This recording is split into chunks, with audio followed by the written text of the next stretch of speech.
읽어주는 동화책 작은 할아버지와 할머니. 옛날 어느 마을에 조그마한 집 한 채가 있었어요.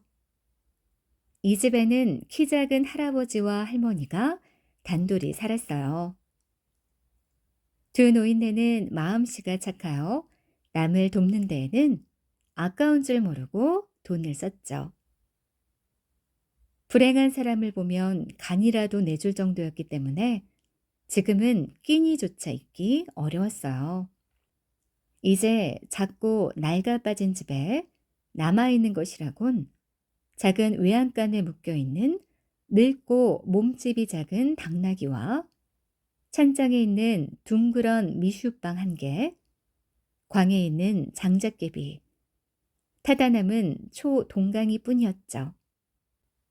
참, 잊을 뻔했네요. 등잔 밑바닥에 세 방울의 등유가 남아 있었어요.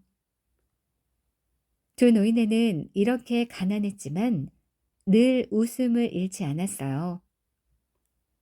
좋은 날씨가 계속되는 한 곤란한 일은 없었기 때문에 고민이나 걱정은 하지 않았죠. 그러나 만성일이 지나자 낮이 짧아지고 첫 추위가 닥쳐왔어요. 밤이면 집안은 캄캄해지고 냉기는 더욱더 심해졌죠. 할아버지는 신문을 읽기 위해 등잔불을 켜고 싶어 했지만 할머니는 몸이 자꾸 떨려 불을 지피고 싶어 했어요. 할아버지는 추위를 잊으려고 집안을 왔다 갔다 하다가 그만 벽시계에 코를 찢고 말았어요. 할아버지는 몹시 아픈 듯 코를 매만졌죠. 할멈, 등잔불 좀 켜주지 않으려오. 할아버지가 투정을 부리자 할머니는 짓궂게 미소를 짓더니 할아버지 등 뒤로 다가가 차디찬 손을 쑥 집어넣었어요. 어때요, 영감? 시원하죠? 난 등잔불보다 장작불을 지폈으면 좋겠는데 좀 피워주시지 않겠어요? 두 노인네는 이렇게 말만 할 뿐 등잔불도 장작불도 지필 생각을 하지 않았어요. 마지막 남은 장작과 등유를 소중히 간직했다가 꼭 필요할 때 써야 했기 때문이죠. 할아버지와 할머니는 일찌감치 잠자리에 들기로 했어요. 더 앉아 있어 봤자 춥고 서글퍼질 게 뻔했으니까요. 그날 밤은 폭풍우가 거세게 몰아치고 쏟아지는 비가 금방이라도 꽁꽁 얼어붙을 듯이 쌀쌀했어요. 얼마나 잤을까요? 한창 꿈속을 헤매고 있는데 잠결에 문 두드리는 소리가 들려왔어요. 할아버지와 할머니는 잠이 깨어 벌떡 일어나 문을 열어주었죠.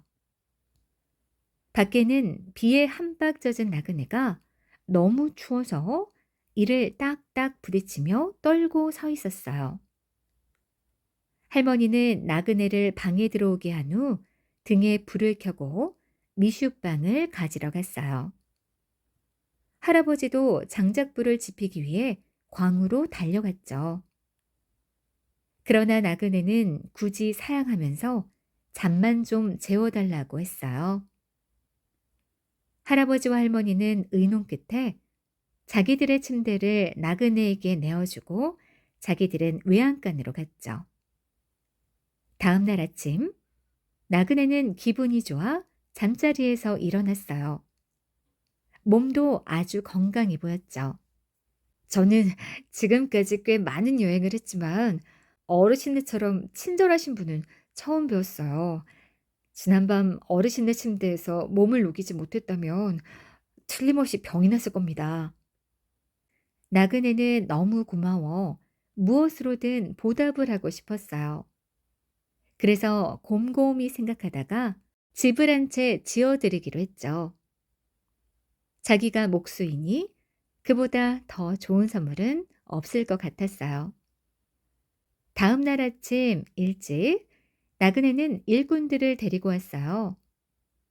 시작이 반이라고 일꾼들은 뚝딱뚝딱 하더니 순식간에 집 한 채를 짓고 외양간까지 만들어 놓았답니다. 마음씨 착한 할아버지와 할머니는 덕분에 깨끗한 집에서 살게 되었죠. 그러나 가진 것이라고는 여전히 미숫방 한 개와 장작개비 하나, 타다 남은 초동강이 뿐이었어요.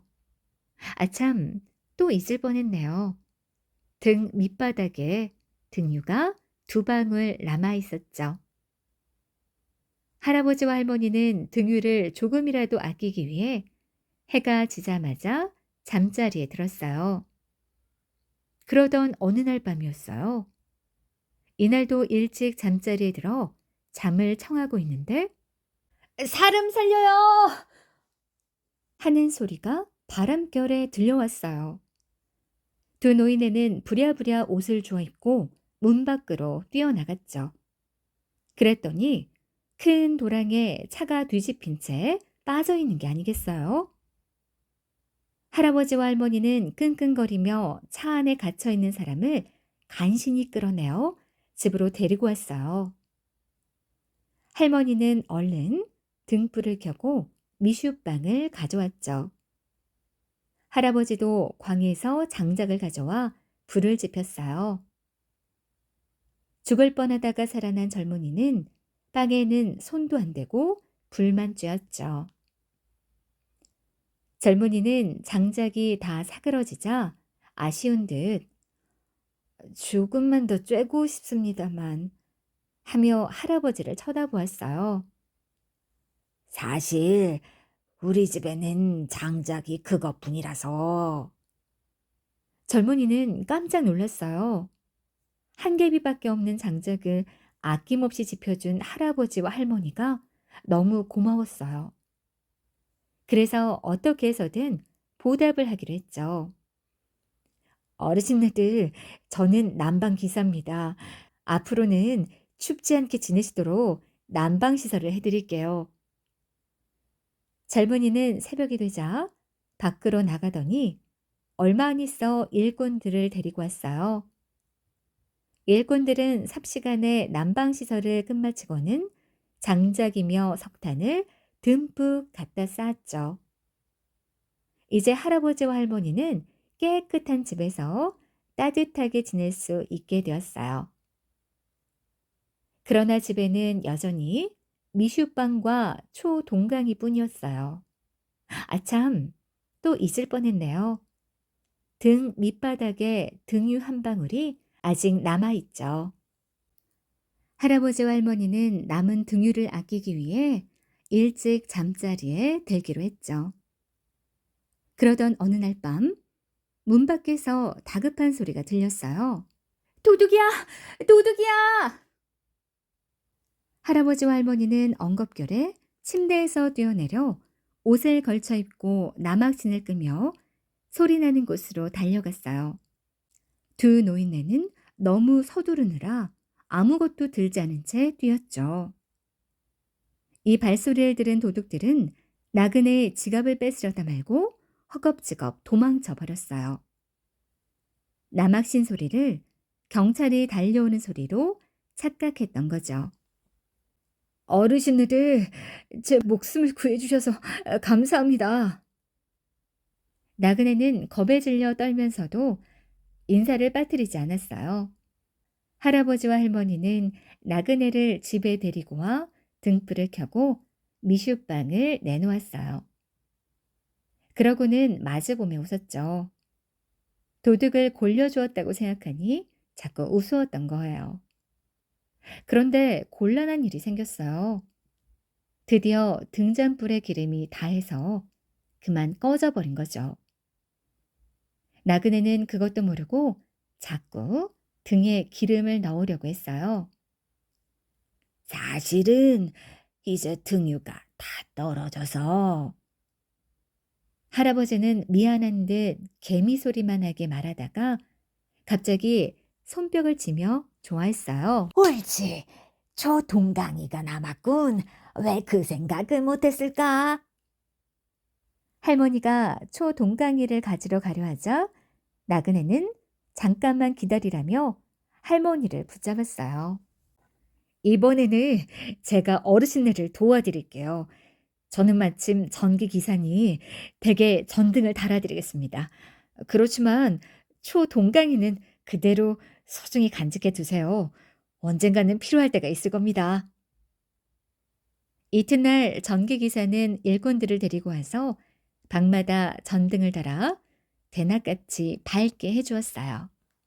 덕분에 할아버지와 할머니는 이제 깨끗한 집에서 밝고 훈훈하게 지낼 수 있게 되었죠. 그러나 찬장에는 여전히 미슈빵 뿐이었어요.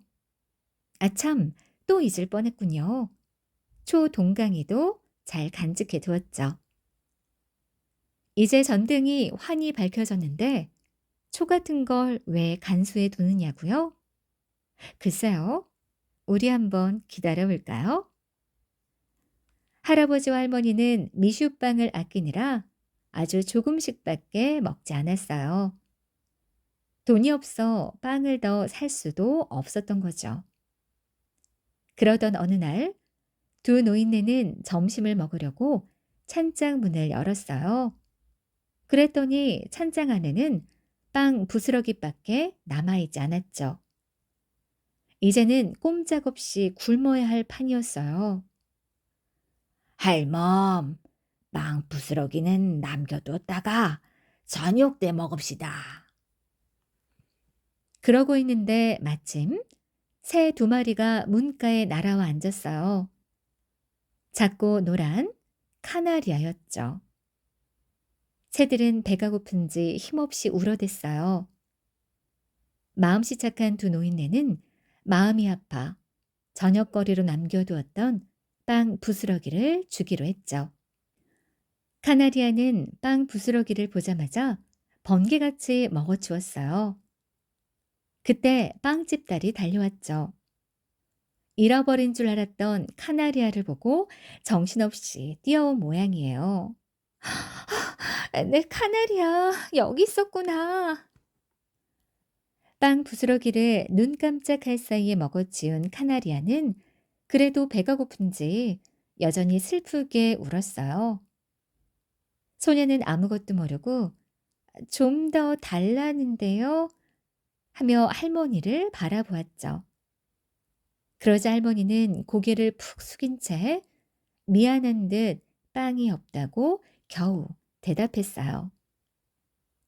소녀는 마음이 찡하여 아무 말도 못하고 카나리아를 가슴에 안고 집으로 돌아왔어요. 그리고 얼마 안 있어 빵집 주인이 맛있게 구운 미슈빵을 잔뜩 들고 할아버지와 할머니를 찾아왔죠. 어르신네들, 제 딸 아이한테 다 들었습니다. 앞으로는 저희 집에서 제일 맛있게 구운 빵을 항상 잡수시게 해드릴게요. 이거 받아주시지 않으면 안 됩니다. 거절하시면 딸이 너무 슬퍼할 거예요. 이제 착하신 할아버지와 할머니는 무엇 하나 부족한 것 없이 지낼 수 있게 되었죠. 모두들 두 노인네를 좋아했기 때문에 늘 같이 지내고 싶어 했고 기쁜 일에는 마음껏 축하해 주었어요. 어느 날 밤 할아버지네는 저녁 잔치를 열었어요. 아는 사람은 빠짐없이 모여들어 집이 비좁았죠. 모두들 하나같이 선물 꾸러미를 들고 왔어요. 양복점 주인은 은으로 테를 두른 멋진 양복을, 구두방 주인은 번쩍번쩍 빛나는 구두를, 과자집 주인은 파이와 케이크를, 목장 주인은 버터와 치즈를 가지고 왔어요. 그뿐이 아니었어요. 푸죽간 주인은 양의 넓적다리 고기를, 순댓집 주인은 소시지와 햄을 들고 왔죠. 물론 이 이야기를 쓰는 저도 영광스럽게 초대를 받아 바이올린을 들고 갔어요. 집안은 아주 따뜻하고 전등이 환하게 불이 들어와 있었어요. 그런데 모두들 식탁에 앉아 즐겁게 인사들을 나누는데 갑자기 불이 나가는 게 아니겠어요? 모두 무슨 영문인지 몰랐어요. 그때 할머니가 준비해 두었던 작은 초 동강이를 들고 나왔어요. 촛불은 환하게 방안을 비추었죠. 마지막으로 촛불을 켰던 거예요. 잠시 후 불은 다시 켜졌어요.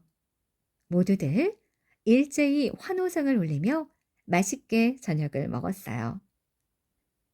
식사가 끝난 후 어린이들은 바이올린 소리에 맞춰 신나게 춤을 추었죠. 어른들도 흥겨워 함께 노래를 불렀고, 그날 밤은 모두들 들뜬 기분이었어요. 초대받은 사람들은 마음씨 착하고 의가 좋은 할아버지와 할머니를 부러워하며 늦게야 집으로 돌아갔답니다.